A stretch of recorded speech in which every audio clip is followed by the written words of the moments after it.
শ্রাবণ ছিল ঘরে একা। রাতের প্রায় 12টা। সে নিজের ঘরে বসে ফোনে ইউটিউব ভিডিও দেখছিল।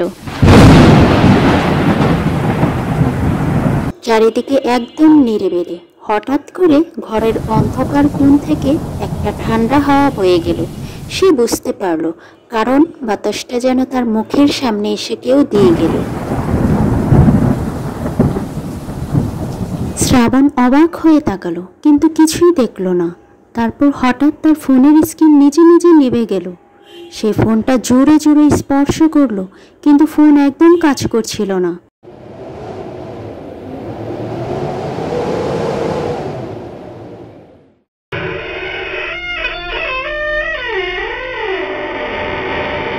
তখন তার ঘরের দরজাটা হঠাৎ নিজে নিজে খোলা হলো। শ্রাবণ একটু ভয় পেয়ে উঠল, দরজার দিকে তাকালো।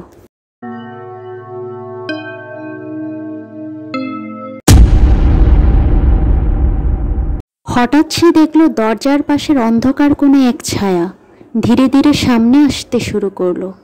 ছায়াটা মানুষের মতোই, কিন্তু তার চোখ দুটো ছিল ঝলমলানো লাল রঙের। শ্রাবণ ভয়ে কাঁপতে শুরু করলো। শ্রাবণ আস্তে ধীরে পিছনে সরে গেল, কিন্তু ছায়াটা তার সামনে এসে হেসে উঠল আর বলল, তুমি একা নও, আমি আছি সবসময় তোমার সাথে। এটা শুনেই শ্রাবণ তখনই দরজা খুলে দ্রুত বাইরে বেরিয়ে পড়ল এবং সেই ঘর ছেড়ে দিল। আর কখনো কোনো ঘরেই সে একা রাত কাটাতো না।